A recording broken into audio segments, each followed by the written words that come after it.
Possible होता है। Hello everyone, मेरा नाम है जगदीश राठौर और अपन पढ़ रहे हैं मैट्रिक्स एंड डिटरमिनेंट्स। ओके, तो पिछले लेक्चर में अपन ने देखा था कि डिटरमिनेंट क्या होता है और अपन ने डिटरमिनेंट के हेल्प से एक मैट्रिक्स को भी क्लासीफाई किया था, सिंगुलर और नॉन सिंगुलर, है ना। ये बताया था मैंने आपको डिटरमिनेंट, और ये भी बताया था कि डिटरमिनेंट सिर्फ स्क्वायर मैट्रिक्स का पॉसिबल होता है। एंड ये बताया था कि जिसका डिटरमिनेंट ज़ीरो होता है जिस मैट्रिक्स का, उसे सिंगुलर मैट्रिक्स बोलते हैं। जिस मैट्रिक्स का डिटरमिनेंट नॉन ज़ीरो होता है उसे नॉन सिंगुलर बोलते हैं। तो ये तो अपन ने पिछले लेक्चर में पढ़ रखा था। अब अपन देखते हैं नेक्स्ट। अब अपन देखते हैं properties of determinant. Properties of determinant देखेंगे अपन। प्रॉपर्टीज़ ऑफ के ए इंटू बी, मान लीजिए ए कोई स्क्वायर मैट्रिक्स, ए और बी अपना कोई स्क्वायर मैट्रिक्स है। ओके, तो ए इंटू बी का डिटरमिनेंट जब निकालेंगे, ए इंटू बी का मल्टीप्लाई करने के बाद जब उनका डिटरमिनेंट निकालेंगे तो वो किसके इक्वल आएगा? Determinant A into determinant B. अगर अपन डिटरमिनेंट ए अलग से निकालें और डिटरमिनेंट बी भी अलग से निकालें और उनका मल्टीप्लाई करें, तब भी वो डिटरमिनेंट सेम ही आएगा, डिटरमिनेंट ऑफ ए बी के। ओके, तो या फिर अपन अलग अलग डिटरमिनेंट निकाल कर मल्टीप्लाई कर दें, या फिर दोनों को मल्टीप्लाई करने के बाद डिटरमिनेंट निकालें, दोनों सेम आएंगे। तो ये फर्स्ट प्रॉपर्टी हो गई अपनी डिटरमिनेंट की। अब आते हैं सेकंड प्रॉपर्टी पर। तो ये क्या है कि जो ए मैट्रिक्स है उसका जो डिटरमिनेंट है वो उस मैट्रिक्स के ट्रांसपोज का जो डिटरमिनेंट होगा उसके इक्वल होता है। ओके, तो determinant of A is equals to determinant of A transpose. और नेक्स्ट प्रॉपर्टी है के इंटू ए, मीन्स के यहाँ पर कोई स्केलर है और उसका अपन ए मैट्रिक्स से मल्टीप्लाई कर रहे हैं, देन अपन उसका डिटरमिनेंट निकालेंगे तो वो अपना इक्वल आएगा किसके? जो के होगा उसकी पावर एन हो जाएगी। एन का क्या है यहाँ पर? एन ऑर्डर है मैट्रिक्स का, ए और बी मैट्रिक्स का ऑर्डर है एन। ओके, ये ए मैट्रिक्स है, इसका ऑर्डर एन है। तो जो अपना स्केलर का मल्टीप्लाई करने के बाद अपन निकालेंगे डिटरमिनेंट, तो वो किसके इक्वल आएगा? जब अपन स्केलर की पावर एन कर देंगे और इनटू डिटरमिनेंट ए करेंगे तो वो दोनों इक्वल ही आएंगे, इसके इक्वल आएगा अपना। तो इस प्रॉपर्टी को याद रखिएगा, ये काफ़ी क्वेश्चंस में यूज़ होगी। तो इसमें करेंगे कि अपन जो भी स्केलर रहेगा कांस्टेंट, उसको अपन मैट्रिक्स के बाहर निकाल लेंगे और उसकी पावर इंक्रीज कर देंगे ऑर्डर के इक्वल, और बाद में डिटरमिनेंट ए के निकालने के बाद उसका मल्टीप्लाई कर देंगे तो वो सेम ही आएगा। ओके, एंड नेक्स्ट प्रॉपर्टी है डिटरमिनेंट की, जो determinant of A plus B होगा वो determinant of A plus determinant of B के इक्वल नहीं होगा। ओके, तो अब बाकी कुछ प्रॉपर्टीज़ देखते हैं अपने डिटरमिनेंट की आगे। इफ़ टू रोज और columns are interchanged the determinant is multiplied by -1। अब ये कैसे है? देखिए कि जैसे अपन किसी भी डिटरमिनेंट की दो रोज को या कॉलम्स को अगर इंटरचेंज कर देंगे, देखिए बताता हूँ मैं आपको।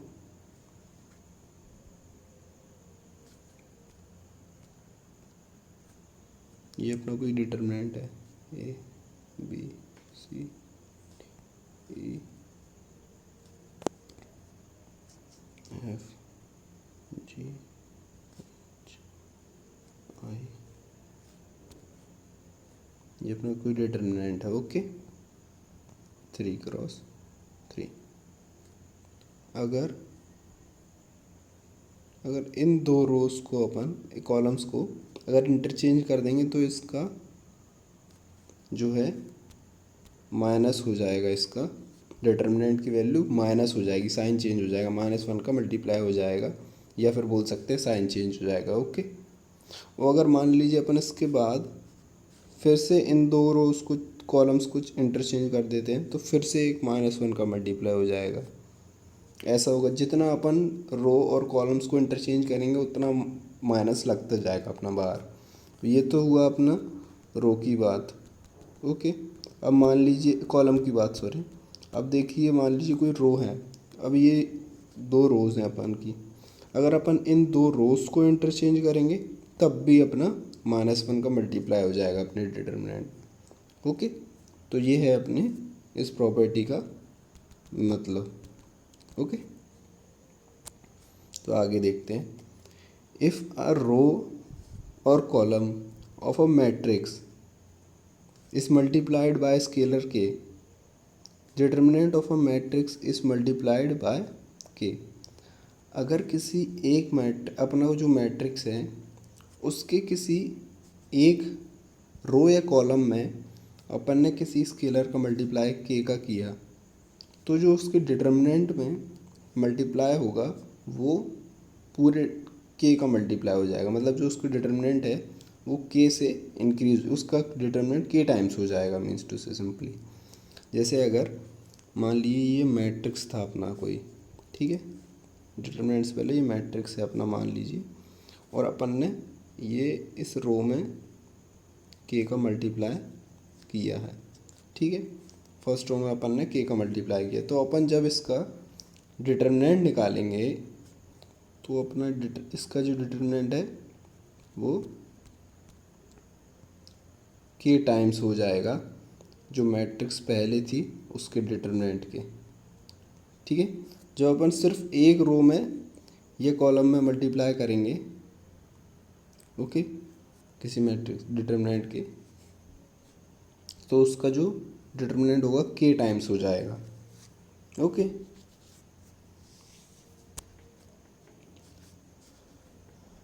समझ में आ गया होगा आपको ये कि जैसे अपन ने सिर्फ एक रो में मल्टीप्लाई किया, लेकिन इसका जो डिटर्मिनेंट है ना वो फिर भी के टाइम्स हो जाएगा, भले ही अपन ने एक रो में मल्टीप्लाई किया। मान लीजिए अगर रो में नहीं करके कॉलम में करते तब भी ऐसा ही सेम होता। ओके, तो अब देखते हैं नेक्स्ट प्रॉपर्टी। तो इसमें क्या है, if all the elements of a matrix are multiplied by a scalar A, then determinant of a matrix is multiplied by k की power n, where n is the order of matrix.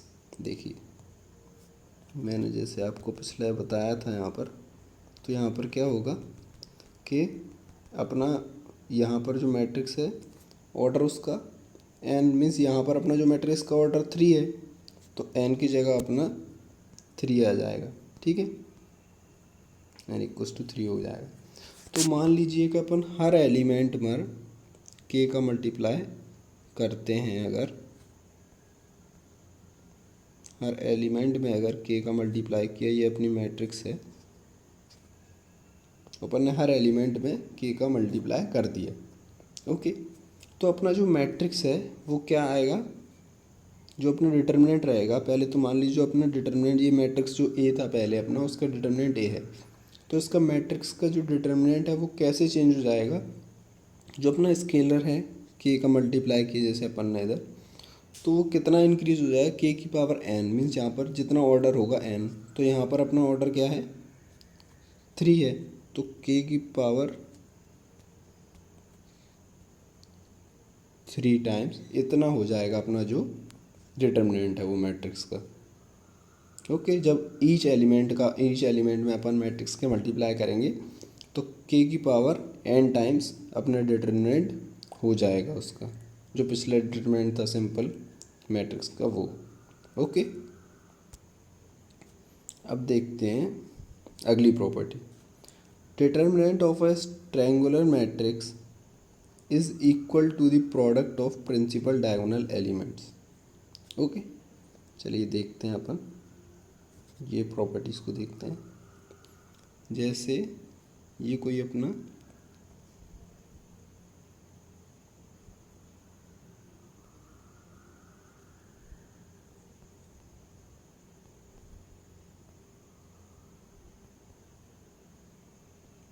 ये अपना कोई triangular matrix है। Okay, ये कोई भी element है अपना, क्रॉस लिख दिया है मैंने एलिमेंट की जगह। ओके, तो ये अपने कुछ नॉन ज़ीरो एलिमेंट्स हैं और ये अपने ज़ीरो हैं, तो ये प्रिंसिपल डायगोनल के नीचे के एलिमेंट्स ज़ीरो हैं, तो ये अपना कौन सा मैट्रिक्स होगा, अपर ट्रायंगुलर मैट्रिक्स। तो इसका जो डिटर्मिनेंट होगा वो सिंपली इसके प्रिंसिपल डायगोनल एलिमेंट्स का मल्टीप्लाई करेंगे तो अपन को इसका डिटर्मिनेंट मिल जाएगा। इसके जो प्रिंसिपल डायगोनल एलिमेंट्स हैं उनका प्रोडक्ट ही इसका डिटर्मिनेंट होगा। ओके, अब देखते हैं next property upon. In a determinant whenever a row or column is a sum of two elements, we can write it or split it into two determinants। देखिए ये property समझाते हैं आपको। जैसे मान लीजिए ये है अपनी कोई matrix A B plus C D E F plus G H I J plus K L. तो ये अपना कोई डिटर्मिनेंट है, मैट्रिक्स नहीं, डिटर्मिनेंट है ये। ओके, ये अपना कोई डिटर्मिनेंट है। तो इधर क्या दिया गया है, इन डिटर्मिनेंट व्हेन अ रो और column is a sum of two elements. जब कोई रो या कॉलम दो एलिमेंट्स का सम होगा तो उसको अपन दो डिटर्मिनेंट्स में स्प्लिट कर सकते हैं। तो यहाँ पर देखिए ये सेकंड कॉलम अपना टू एलिमेंट्स का सम है, तो इसको अपन लिख सकते हैं दो डिटर्मिनेंट्स का सम, जो कि हो जाएंगे A B D E F H I J L और प्लस सेकंड डिटर्मिनेंट जो होगा ए सी डी ई जी एच आई के एल। तो पहली डिटर्मिनेंट में अपन ने इसके फर्स्ट एलिमेंट्स लिख लिए और सेकंड डिटर्मिनेंट में सेकंड एलिमेंट। तो इस तरीके से अपन इसको डिटर्मिनेंट को ब्रेक कर सकते हैं जब किसी एक रो या कॉलम के एलिमेंट्स का में सम दिया हो अपन को कोई दो एलिमेंट्स का। ओके, तो ये अपना प्रॉपर्टी ये वाली देख ली। अब देखते हैं next property. Whenever two rows और कॉलम्स आर आइडेंटिकल और proportional, determinant is equal to zero. जैसे मान लीजिए अगर A B C D E F, ये कोई मैट्रिक्स है अपना और इसका अपन को डिटर्मिनेंट निकालना है। ओके, तो इसका जब डिटर्मिनेंट निकालेंगे तो मान लीजिए ये डिटर्मिनेंट निकालेंगे अपन जब इसका, तो क्या होगा, ये दो रोज़ अपनी आइडेंटिकल है, मीन्स सेम है। ठीक है, तो जब दो रोज़ ऐसे सेम होंगी या प्रोपोर्शनल होंगी, प्रोपोर्शनल का मतलब क्या है कि एक रो के हेल्प से अपन दूसरी रो को फॉर्म कर सकें, तो ऐसे रोज़ या कॉलम को बोलते हैं अपन प्रोपोर्शनल। तो ऐसा जब भी होगा तो इसका डिटर्मिनेंट, इस मैट्रिक्स का डिटर्मिनेंट जो होगा वो इक्वल टू ज़ीरो होगा। ओके, अब ऐसे ही नेक्स्ट, व्हेन अ रो और column is linear combination of the two other rows और कॉलम्स, डिटर्मिनेंट इज ज़ीरो। ऐसे ही कि अगर ये रो अपन मान लीजिए कि दो रो तीसरी रो, तो ऐसे में भी उसका जो डिटर्मिनेंट है उस मैट्रिक्स का वो भी ज़ीरो होगा। ओके, देखते हैं next property. By applying row और column operations, determinant will not change. अपन जब भी किसी मैट्रिक्स पर, ओके, अगर उस पर मैट्रिक्स से डिटर्मिनेंट अपन जो भी रोज़ या कॉलम ऑपरेशन लगाते हैं, अपन कितने भी रोज़ या कॉलम ऑपरेशन उस पर लगा लें, पर उसका जो डिटर्मिनेंट है उस मैट्रिक्स का वो चेंज नहीं होगा, वो डिटर्मिनेंट है वो सेम ही रहेगा। ओके, तो ये अपना डिटर्मिनेंट की प्रॉपर्टीज़ हो चुकी हैं। अब आगे अपन नेक्स्ट लेक्चर में देखेंगे। ओके, तो अगर आपको ये वीडियो अच्छा लगा हो या आपको सब समझ में आया अच्छे से, तो आप मुझे अनअकैडमी पर जाकर फॉलो कर सकते हैं।